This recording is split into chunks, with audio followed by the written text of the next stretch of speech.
Tengku Muhammad Daud Burh, Bapak Darul Islam dan Bapak orang Aceh. Tengku Muhammad Daud Burh adalah salah satu tokoh ulama besar Aceh. Bersama ulama lain pada zamannya, beliau berjuang mengibarkan dan menegakkan panji-panji Islam di bumi Aceh, sebagaimana yang pernah dituturkan kepada Boyd R. Compton dalam sebuah wawancara. Anda harus tahu, kami di Aceh ini punya sebuah impian. Kami mendambakan masa kekuasaan Sultan Iskandar Muda pada masa Aceh menjadi negara Islam. Di zaman itu pemerintahan memiliki dua cabang, sipil dan militer. Keduanya didirikan dan dijalankan menurut ajaran agama Islam. Pemerintahan semacam itu mampu memenuhi semua kebutuhan zaman modern. Sekarang ini kami ingin kembali ke sistem pemerintahan semacam itu.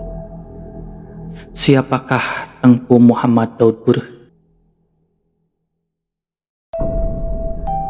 Tengku Muhammad Daud Burh dilahirkan pada 15 September 1899 di sebuah kampung bernama Berh, daerah Kemengan, Kabupaten Aceh Pidi. Kampung Berh adalah sebuah kampung heroik Islam, sama seperti kampung Tiruk. Ayahnya seorang ulama yang berpengaruh di kampungnya dan mendapat gelar dari masyarakat setempat dengan sebutan Imam Berh. Tengku Daud Burh tumbuh dan besar di lingkungan religius yang sangat ketat. Ia tumbuh dalam suatu reformatif yang syarat dengan nilai-nilai Islam, di mana hampir saban maghrib hikayat perang sambil dikumandangkan di setiap menasah masjid kampung. Ia memasuki masa dewasa di bawah bayang-bayang keulamaan ayahnya yang sangat kuat mengilhami langkah hidupnya. Kemudian orang tuanya memberi nama Muhammad Daud, dua nama Nabiullah yang diberikan kitab Al-Quran dan Zabur. Dari nama ini sudah terlihat sesungguhnya yang diinginkan orang tuanya adalah bila besar nanti ia mampu mengganti posisi dirinya sebagai ulama sekaligus mujahid yang siap membela Islam. Karena itu, pada masa-masa ia sekolah, ayahnya tidak memasukkan beliau ke lembaga pendidikan resmi yang dibuat Belanda seperti Volkschool, Government Understand School atau HIS, namun lebih mempercayakan kepada lembaga pendidikan yang telah lama dibangun ketika masa kerajaan Islam dahulu, semodel Dayah Zawiyah. Yang menjiwai ayahnya adalah semangat anti Belanda penjajah yang masih sangat kuat. Apalagi ketika itu Aceh masih dalam suasana perang, di mana gema hikayat perang sabil masih nyaring di telinga masyarakat Aceh.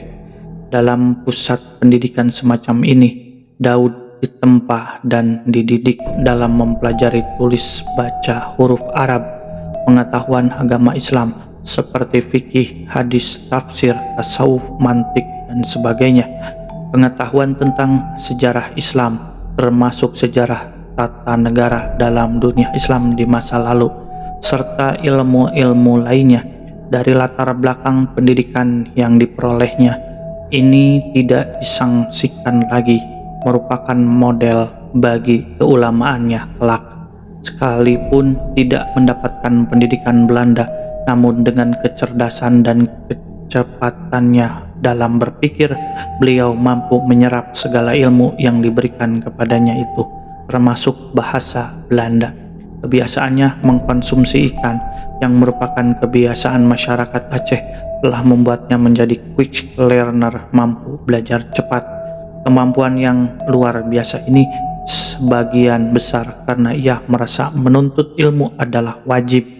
Maka belajar tentang segala sesuatu dipersepsikannya hampir sama dengan mendirikan sholat. Dalam usia yang sangat muda, 15 tahun, ia sudah menguasai ilmu-ilmu Islam secara mendalam dan mempraktekkannya secara konsisten. Dengan segala pula ia menjadi orator ulung seperti singa podium.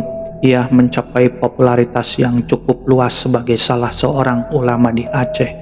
Karena itu beliau mendapat gelar Tengku di Burh yang kemudian orang tidak sering lagi menyebut nama asli beliau, tetapi nama kampungnya saja.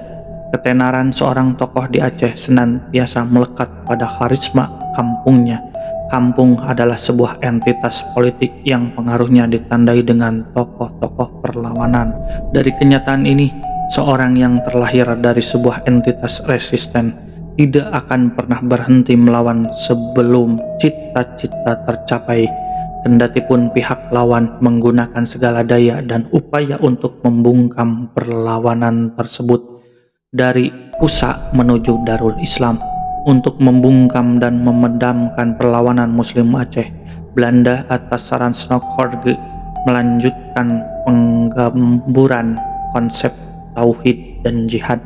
Belanda membuat aturan pelarangan berdirinya organisasi-organisasi politik Islam. Restriksi ini membuat para ulama di Aceh berang dan ingin mengadakan pembaruan perjuangan melawan penjajah Belanda.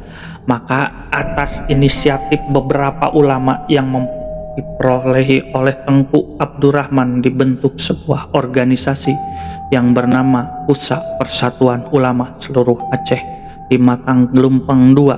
Dalam kongres pembentukannya dipilihlah Tengku Muhammad Daud Burh sebagai ketua. Aceh adalah negeri sejuta ulama dan mengetuai organisasi politik ulama berarti juga secara de facto menjadi bapak orang-orang Aceh.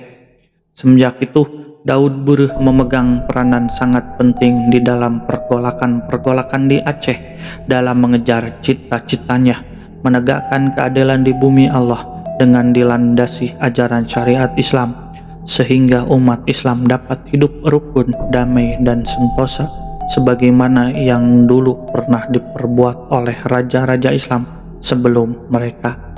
Menurut catatan Compton, Daud Burh berbicara tentang sebuah negara Islam untuk seluruh Indonesia dan bukan cuma untuk Aceh yang merdeka. Ia meyakinkan kemerdekaan beragama akan dijamin di negara semacam itu dengan menekankan contoh mengenai toleransi besar bagi penganut Kristen dalam negara-negara Islam di Timur Dekat. Kaum Kristen akan diberi kebebasan dan dilindungi dalam negara Islam Indonesia, sedangkan umat Islam tidak dapat merasakan kemerdekaan sejati kalau mereka tidak hidup dalam sebuah negara yang didasarkan ajaran-ajaran Al-Quran. Langkah awal dalam upaya itu adalah mengusir segala sejenis penjajahan yang pernah dipraktekkan Belanda, Jepang, dan zaman revolusi fisik. Pada awal kemerdekaan maupun ketika Aceh berada di bawah kekuasaan Orde Lama Soekarno dan Orde Baru Soeharto, sejak saat itulah Tengku Daud Burh diyakini oleh orang-orang sebagai Bapak Darul Islam. Daud Burh dikenal luas sebagai gubernur militer Aceh selama tahun-tahun revolusi, tetapi ketika jabatannya sebagai gubernur militer Aceh, Langkat dan Tanah Karo dicabut oleh Perdana Menteri Muhammad Natsir, ia hidup tenang-tenang di desanya, tampaknya seperti pensiun. Setelah Aceh masuk ke dalam Republik Indonesia Komunistik di bawah Panji Pancasila, ketika Aceh masuk ke dalam Republik Indonesia di bawah Panji Pancasila, Daud Burh diberi jabatan gubernur kehormatan dan diminta menetap di Jakarta sebagai penasihat di Kementerian Dalam Negeri. Ia tidak menerima penghormatan ini. Satu-satunya tindakan penting yang diketahui umum adalah pada saat ia mengetuai Musyawarah Ulama Medan April 1951. Setelah musyawarah itu, Daud Burh melakukan tur singkat keliling Aceh, memberikan ceramah-ceramah provokatif bernada mendukung ide negara Islam. Ia kemudian kembali ke desanya dan membuat takjub penduduk Medan yang sudah maju membangun sebuah tembok besar dan masjid sungguhan dengan tangannya sendiri. Daud Burh lebih tampak sebagai pensiunan perwira militer ketimbang sebagai ahli agama, meskipun ia menyandang gelar Tengku. Tengku Daud Burh adalah bapak orang-orang Aceh yang tetap tegar dikecewakan oleh para petinggi di Jakarta. Dengan postur tubuhnya yang kurus tapi kuat, Ia adalah tipe manusia ideal sebagaimana dicatat oleh Compton. Dari bawah pecinya, rambut kelabunya yang dipangkas pendek kontras dengan wajahnya yang muda dan coklat merahan. Bicaranya lugas, bahkan pernyataan banyak yang belak-belakan. Misal saya tanya apakah pemerintahan seperti itu mampu mengatasi masalah-masalah Aceh sekarang ini. Ya, ambillah pengairan sebagai contoh. Pada zaman Sultan Iskandar Muda dibuat saluran dari sungai yang jauh belasan kilometer dari sini menuju laut. Daerah Pidi menjadi sangat makmur. Dibuat pula saluran lain tak jauh dari yang pertama. Keduanya dikerjakan oleh ulama. Beda dengan ulama zaman sekarang. Pemimpin-pemimpin di masa itu tak takut sarung mereka kena lumpur. Sekarang seluruh saluran-saluran itu sudah rusak dan hasil panen padi merosot. Sebelum terjadi perang, Aceh biasa mengekspor beras untuk kebutuhan seluruh wilayah Mardatilah Sumatera Timur. Sekarang kita mengimpor beras dari Burma. Dalam impiannya, ia melihat sebuah Aceh yang sejahtera di bawah pimpinan kelompok ulama yang ditampilkan kembali di masa kemasan itu. Hanya orang-orang yang benar-benar berpengetahuan yang dapat menjadi ulama. Sedangkan di zaman modern ini hampir setiap orang dengan bermodalkan taplak meja dililitkan di leher bisa mengaku berhak untuk disebut ulama. Daud Burh bicara dengan gelora dan kesungguhan tentang perlunya pembaruan. Setelah semua kemungkinan terbentuknya sistem politik Islam sirna dan janji-janji Soekarno akan menjadikan Indonesia negara Islam tidak pernah ditepati, maka jiwa jihad Tengku Daud Burh pun bergejolak.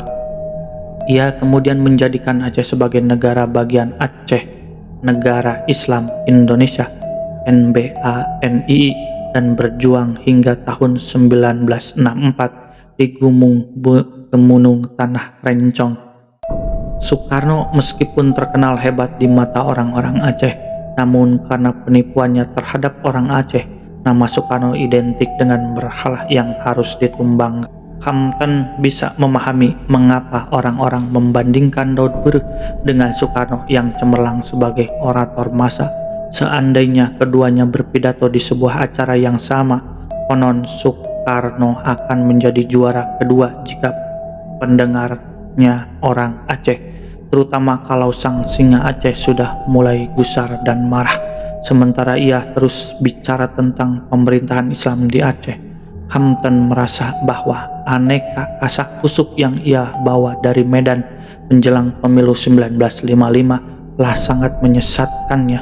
Ketika Compton menanyakan apakah sikap ini tak mengandung semacam kontradiksi, Tengku Daud Burh menandaskan sebagai sebuah negara demokrasi, Indonesia harus tunduk pada kehendak-kehendak mayoritas Muslim. Ia yakin partai-partai Islam akan menang besar dalam sebuah pemilihan umum. Daud Burh melihat ada 3 kelompok di Indonesia dewasa ini: kaum Marxis, kaum Muslimin yang menghendaki negara Islam, dan golongan nasionalis tertentu yang mau menghidupkan negara Pancasila.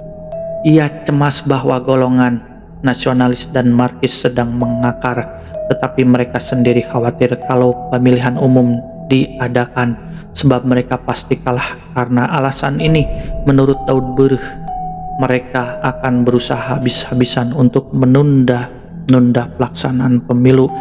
Ketika itu, Tengku Daud Burh masih berharap dengan pemilu, namun setelah ia sendiri terjungkal oleh seorang Perdana Menteri yang merupakan output dari sistem pemilu, ia kemudian melabuhkan harapan hanya pada perjuangan fisik. Islam telah dikalahkan secara diplomatis oleh kemenangan-kemenangan partai Islam yang tidak memberi manfaat apapun bagi ekspresi politik Islam. Akibat sikapnya ini, Tengku Daud Burh kemudian dilumpuhkan secara sistem oleh pemerintah Orde Baru. Ia kemudian meninggal pada tahun 1987 dalam keadaan buta yang disengaja oleh Orde Baru, dan dalam suatu prosesi pemakaman yang sangat sederhana tanpa penghormatan yang layak dari orang-orang Aceh yang sudah terkontaminasi oleh ide-ide sekuler. Fran William Lidle yang sempat menghadiri upacara pemakaman Tengku Daud menggambarkan bagaimana mengenaskannya saat-saat terakhir dan pemakaman pemimpin Aceh yang terbesar di paruh kedua abad ke-20. Saya hadir di situ antara lain sebagai ilmuwan sosial dan politik untuk mengamati sebuah kejadian yang bersejarah yang mungkin akan melambangkan sesuatu yang lebih besar dan penting dari upacara pemakaman biasa. Namun menurut penglihatan Lidl sebagai pengamat asing dalam kenyataannya, meninggalnya Tengku Abu Daud Burh adalah meninggalnya seorang suami dan ayah yang dicintai, seorang alim yang disegani, dan seorang pemimpin masyarakat sekitar yang dihormati. Tidak lebih dari itu, seakan-akan. Dan memang inilah kesimpulan Lidl sewaktu itu, bahwa zaman kepahlawanan Tengku Abu Daud Burh telah berlalu hampir tanpa bekas bersamaan berpulangnya Bapa orang-orang Aceh. Maka Aceh kemudian memasuki babak baru pembangunan dan modernisasi yang gembira, di mana kemaksiatan dan sekularisme adalah agama baru yang disambut kalangan terpelajar perkotaannya secara sangat antusias.